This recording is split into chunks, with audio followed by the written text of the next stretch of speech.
Mga Dre, good morning. Good morning sa inyo mga Dre, no? 8:53 ng linggo. Papunta ako sa part-time mga Dre, no? Titingnan ko muna yung isang apartment para i-check kasi may problema raw yung hagdanan nun. Kailangan palitan mga Dre, no? So, pupunta muna ako doon para i-check yon kung anong dapat gawin o kaya susukatan ko ng mga Dre, no? Para mapalitan. Pagkatapos ko doon, didiretso ako doon sa bahay mismo ng mga amo ko para naman may gagawin ako doon sa likuran mga Dre, no?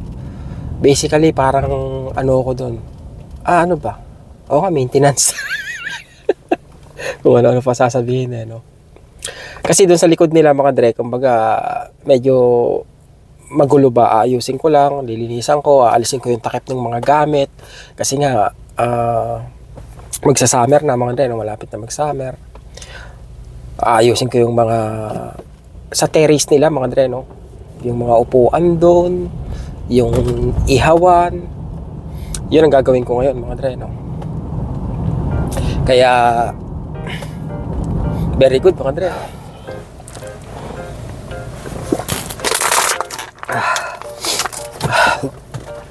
Tapos na tayo sa part-time mga Dre, no? Bali, 2 bahay yung pinuntahan natin. Nagpunta tayo dun sa ano ba yun? Almer Avenue. Tinignan ko kung anong gagawin nga dun. At tapos na rin ako rito sa bahay nila, sa bahay ng may-ari ng mga apartment mga Dre, no? Ginawa ko rito mga Dre, ano lang ako naglinis lang ako mga Dre, no? Inayos ko lang yung terrace nila, inayos ko yung lamesa nila kasi kinuberan nila nung winter Tinanggal ko lang yung cover, tinabi ko yung cover. Tapos naglinis ako ng yung mga dahon. Sabi ko babalik na lang ako. Tapos bibili ako ng blower para sa kanila mga Dre, no? Yun ang gagawin ko ngayon. Kaya pupunta ako ng Home Depot mga Dre, no? Para na rin tumingin ng blower tsaka nung kahoy na gagamitin sa hagdan.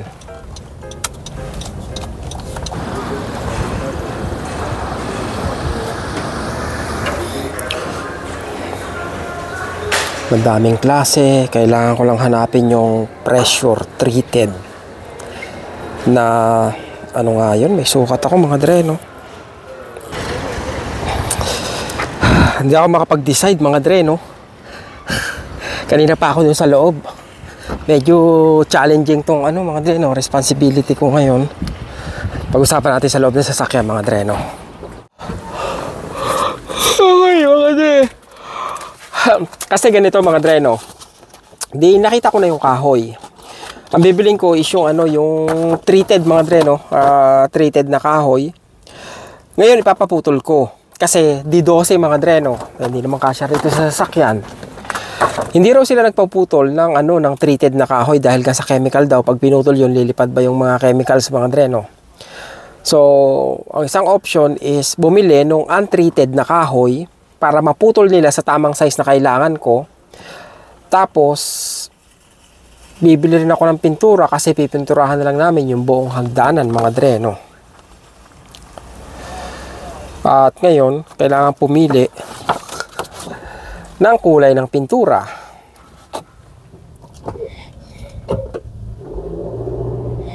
Mga Dre, yung oras na ba? 3:55. Pabalik ako sa Home Depot. Kanina, sabi ko nga, bibili ako ng naghahanap ako ng leaf blower mga Dre, no?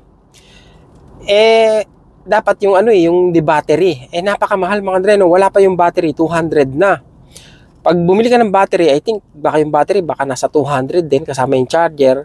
So magiging 400 na, no? Sinabi ko yun sa mga Dre, sa nagpapabili.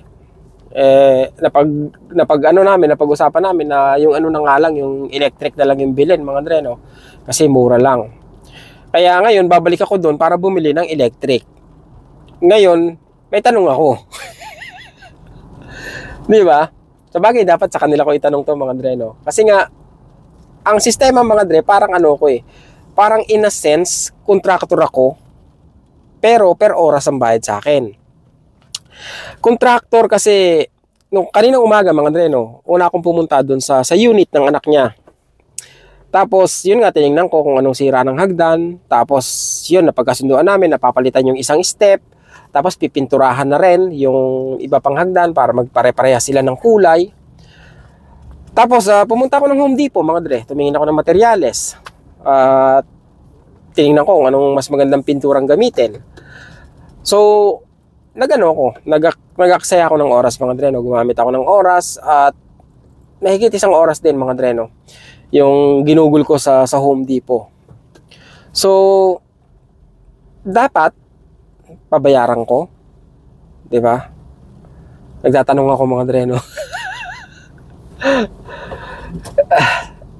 Hindi ko kasi naitanong kasi kanina dahil nung natapos akong maglinis, nung magpapaalam na ako sa kanya, is nasa meeting siya, no? Ang plano ko, linawin sa kanila yung mga ganong bagay. Let's say, may problema rito, Romel. Kailangan mo puntahan to para tingnan kung ano bang dapat gawin. Yung ganun, mga dre. So, pupunta ako doon, check ko. Siyempre, wala akong materyales. Kailangan I need something para magamit sa pag-repair. Ibig sabihin, aalis ako.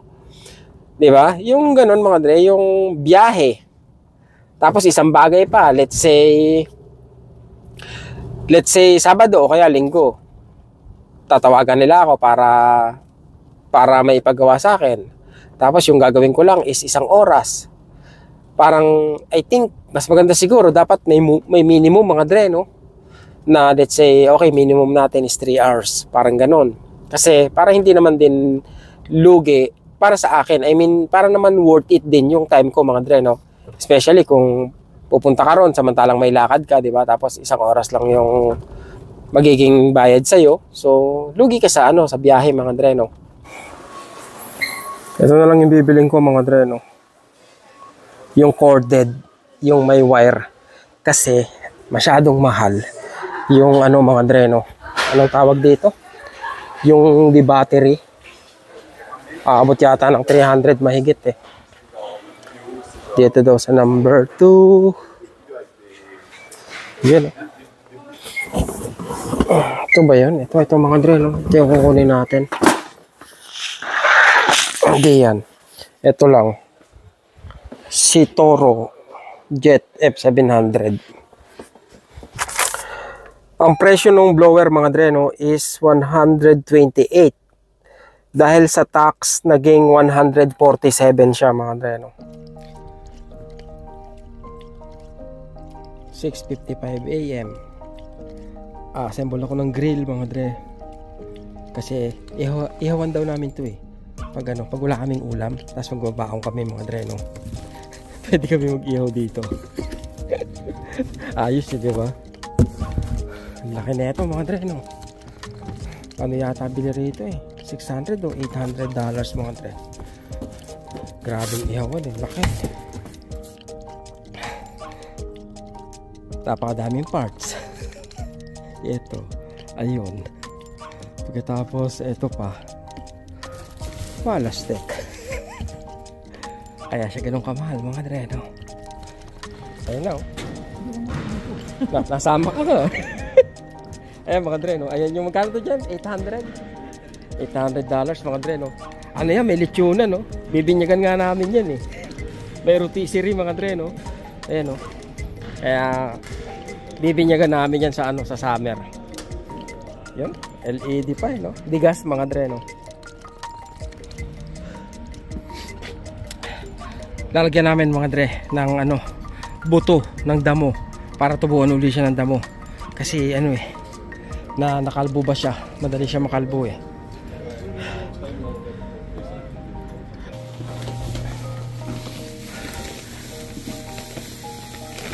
Ngayon ako nakakita ng pare. Parang ngayon ako nakakita ng receipt.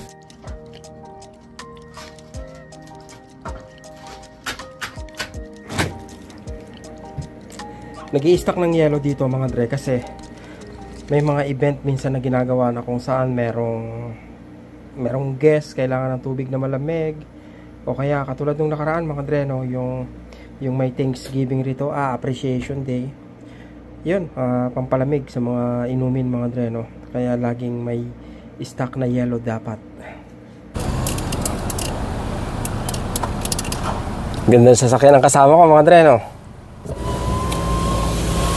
Alas 3 mga dre.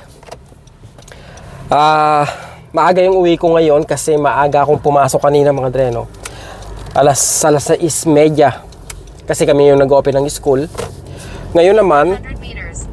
Turn left on Chemin Delacote Danish. ngayon naman mga dre, pupunta ako, didiretso ko sa ano, doon sa part-time ko mga dre, no?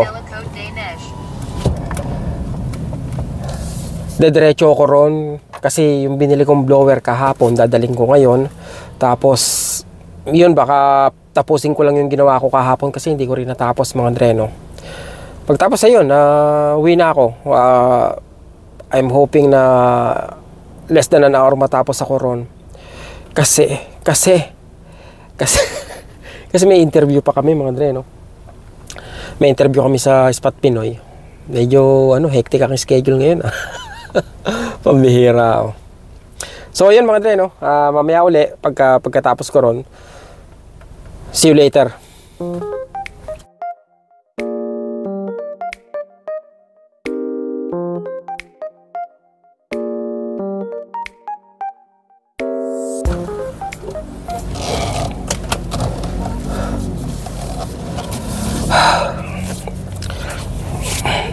Tapos na tayo mga dre, no? Nagmamadali ako kasi yun nga, meron pang interview mga dre, no? Gusto ko sanang maglinis pa ng matagal-tagal, marami pang pwedeng ligpitin doon. Kaya lang unahin ko na tong si Spot Pinoy mga dre, no? Tsaka kailangan ko rin makausap yung may-ari dahil kailangan naming i-discuss yung ipapagawa niyang mga dre, no? Sa may garahe nila gusto niya magpagawa ng shelves. Hindi ko alam kung magpapagawa siya ng kahoy o bibili na lang ng metal para a-assemble na lang.